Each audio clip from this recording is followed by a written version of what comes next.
പ്രാർത്ഥിക്കുമ്പോൾ വാതിലടക്കുക. എന്തായിരിക്കും അതിൻ്റെ അർത്ഥം? Shut your census.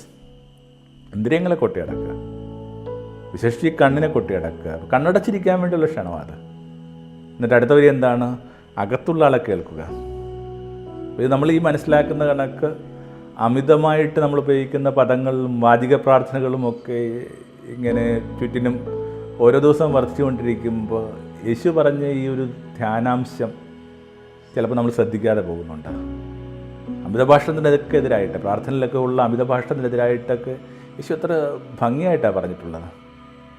അടിസ്ഥാനപരമായിട്ട് ഇങ്ങനെ ധ്യാനത്തിൽ ജീവിക്കാൻ വേണ്ടി പ്രേരിപ്പിക്കുന്ന ഒരു സാന്നിധ്യമായിട്ട് ഈ നോയമ്പ് കാലത്ത് യേശുവിനെ പിടുത്തം കിട്ടിയാന്നല്ല. ഇതിനകത്ത് ഒരു ധ്യാന എലമെൻ്റ് ഉണ്ട്. നമ്മൾ കാണുന്നൊരു എലമെൻ്റ് അല്ല. ചോദിക്കുക, അന്വേഷിക്കുക, മുട്ടുക.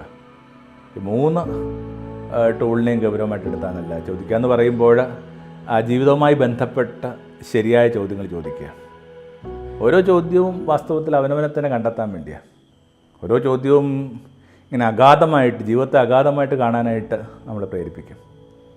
നോമ്പുകാലമൊക്കെ ആ ഒരു ഫസ്റ്റ് ഫേസിൽ കുറേ കൂടി കാര്യങ്ങൾ തിരഞ്ഞെടുക്കേണ്ട കാലമാണ്. കുറേ ജീവിതവുമായി ബന്ധപ്പെട്ട ചില ശരിയായ ചോദ്യങ്ങൾ ചോദിക്കുക. ഒരു 100-300ഓളം ചോദ്യങ്ങൾ ആ പുതിയ നിയമത്തിലുണ്ട്. യേശു കുറേ ചോദ്യങ്ങൾ അഭിമുഖിച്ചിട്ടുമുണ്ട്. ഒരു 100-ലേറെ ചോദ്യങ്ങൾ യേശു അഭിമുഖിച്ചായിട്ട് നമ്മൾ വായിക്കുന്നുണ്ട്. അതിലൊരു 3 ചോദ്യങ്ങൾക്ക് മാത്രമേ യേശു ഉത്തരം കൊടുക്കുന്നുള്ളൂ.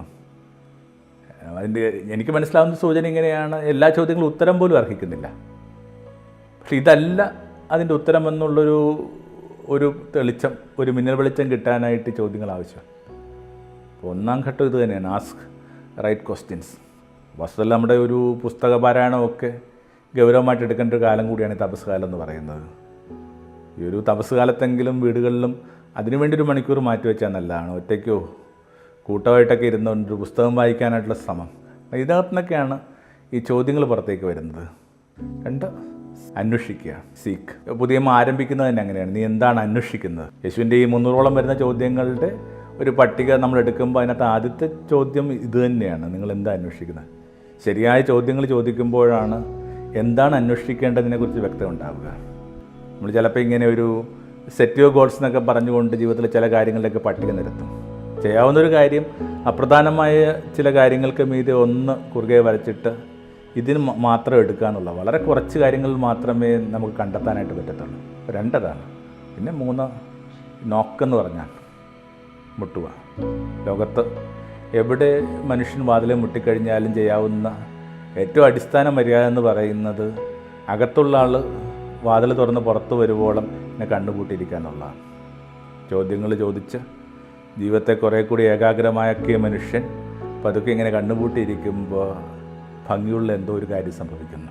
നമ്മൾ തീരെ പ്രതീക്ഷിക്കാത്ത നേരത്ത് ജീവിതത്തിനകത്ത് ചില ഭംഗികൾ നമുക്ക് വേണ്ടി സംഭവിക്കുന്നുള്ളതാണ് ആത്മീയ ജീവിതത്തിൻ്റെ ഏറ്റവും വലിയ സവിശേഷത.